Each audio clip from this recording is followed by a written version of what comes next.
Alô, a paz do Senhor Jesus. Faremos hoje a leitura do resumo do livro de Ester, da Bíblia Sagrada. O livro de Ester. Autor. O autor do livro de Ester é desconhecido, mas, ao que parece, era um judeu que conhecia Susã, o palácio real e os costumes persas. O Talmud atribui Ester aos homens da grande sinagoga, mestres anônimos que viveram no período entre os últimos profetas e os primeiros estudiosos rabínicos. Patriarcas da igreja primitiva, como Clemente de Alexandria, e autoridades judaicas, como Joséfo, atribui o livro a Mardoqueu. Data. A data da redação do livro também é desconhecida. Os acontecimentos descritos ocorreram durante o reinado Assuero, do soberano persa conhecido como Xerxes, nos relatos históricos gregos, que reinou de 486 a 465 a.C. Para alguns estudiosos, o livro não foi redigido além do final do século I a.C., mas há evidências de que sua redação se deu logo depois dos acontecimentos narrados, antes da conquista do Império Persa por Alexandre o Grande, em 331 a.C. O hebraico de Ester é semelhante ao de Crônicas e Daniel, sugerindo que os três livros foram escritos no mesmo período. Tanto o conhecimento do autor sobre a vida na corte persa e seus costumes, quanto as evidências linguísticas do livro, apontam para o final do século V a.C. Pano de fundo. Contexto. A história de Ester se desenrola durante o período Aquemênida, de 559 a 330 a.C., na corte do rei persa Assuero, que governou a Pérsia de 486 a 465 a.C. Assim, os acontecimentos do relato sugerem pelo menos 50 anos depois do decreto de Ciro, 583 a.C., permitindo aos judeus regressarem à sua terra, e cerca de 25 anos antes de Esdras fazer sua jornada para Jerusalém. Ester e Mardoqueu viviam na cidade real de Susã, que havia sido um importante centro político, cultural e religioso durante séculos. No tempo de Ester, era uma das capitais de um vasto império que se estendia desde a Índia a leste até a Turquia e a Etiópia a oeste. Etiópia a oeste. As ruínas de Susã se encontram onde hoje é o Irã, perto de sua fronteira com o Iraque. Propósito. Tradicionalmente, considera-se que o propósito do livro é explicar a origem do feriado judaico de Purim, uma comemoração de livramento. Desde o período do Segundo Templo até hoje, o Megilá Ester, em hebraico, literalmente significa o papiro de Ester, é lido do começo ao fim nas reuniões dos judeus como rito central de observância do Purim. Em geral, as mulheres não têm a obrigação de frequentar as sinagogas, no entanto, devem estar presentes para a leitura do livro de Ester. Esta história traz encorajamento e esperança aos judeus que, como Ester e Mardoqueu, vivem longe de Jerusalém desde aqueles tempos até os dias de hoje. A história de Ester é semelhante à de José na corte do faraó egípcio. Veja Gênesis de 37 a 50. E a de Daniel na corte da Babilônia. Veja Daniel 1 e 2. Os três relatos mostram um judeu que foi salvo de uma conspiração de morte e chegou a um cargo elevado em um governo pagão. Como livro inspirado das escrituras cristãs, Ester faz parte da obra salvadora de Deus na história, que culminou com a vinda de Jesus, o Messias. Também lembra os cristãos de que Deus jamais está ausente, ainda que os fiéis, vivendo em um mundo hostil à fé cristã, nem sempre tenham consciência dessa presença divina. Destinatários. Os acontecimentos registrados dizem respeito à situação dos judeus na Pérsia. Sem dúvida, o livro foi escrito originalmente por judeus, mas não é possível determinar se esse público era constituído de judeus vivendo na Pérsia ou passando por uma situação semelhante em outra época. O livro de Esther faz parte de longa data do cânone das escrituras judaicas e cristãs e sua mensagem é relevante para leitores de todas as gerações.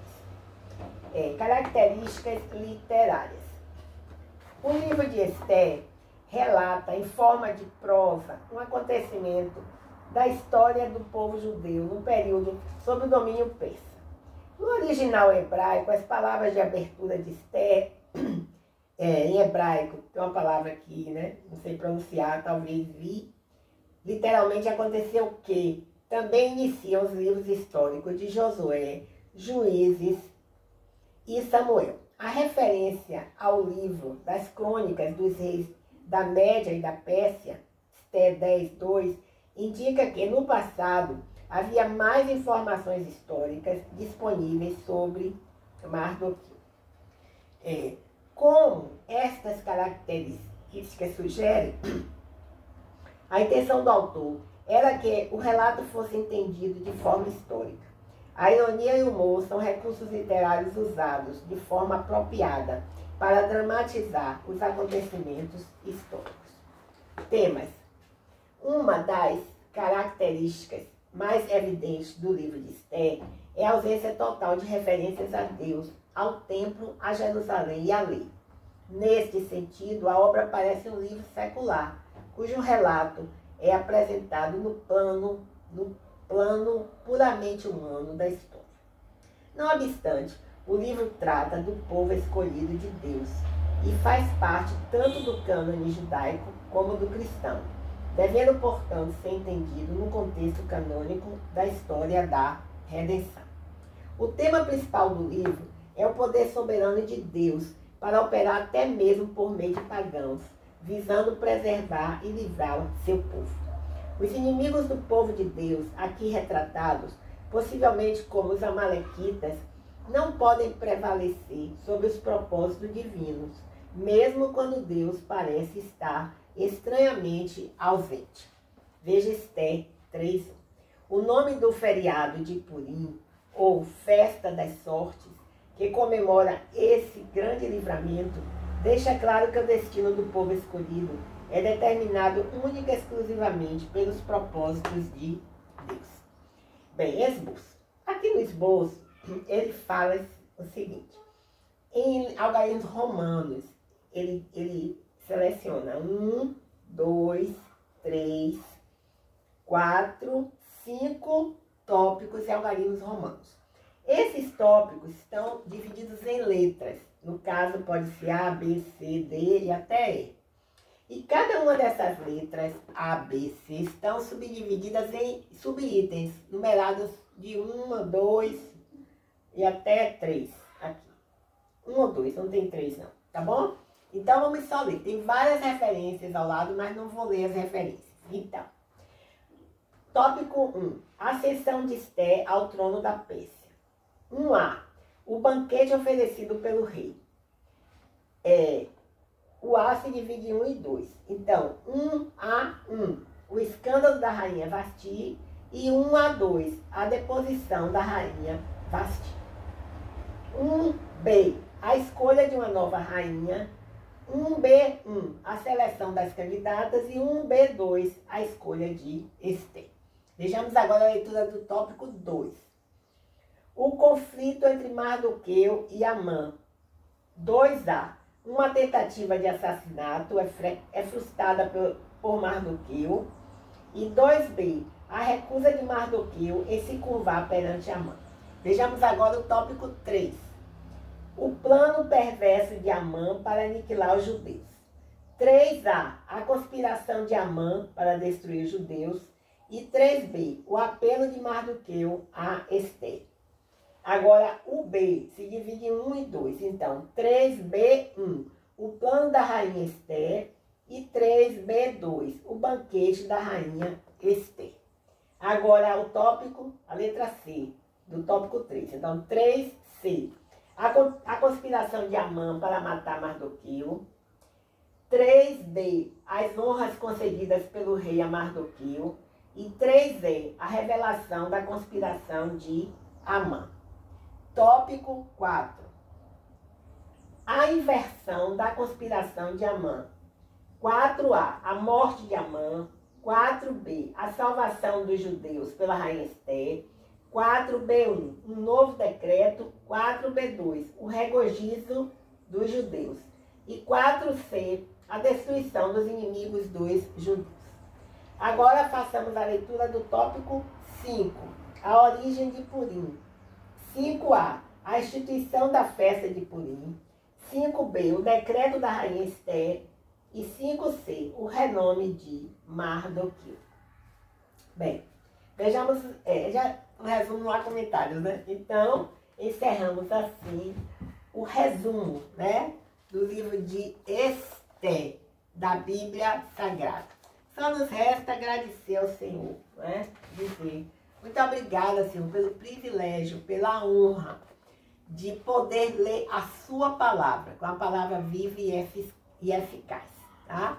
Que o Senhor abençoe todos nós, nos livre do mal, nos dê livramento, guarde a nossa saúde, guarde a nossa entrada e saída de todos os nossos amigos, pastores, pastoras, todas as pessoas de um modo geral, tá? Todos os nossos familiares, em nome de Jesus é que nós oramos. Muito obrigada por me escutar. Até o próximo encontro, se o Senhor Deus assim o permitir. Porque Ele vive, posso crer no amanhã. Porque Ele vive, temor não há. Mas eu bem sei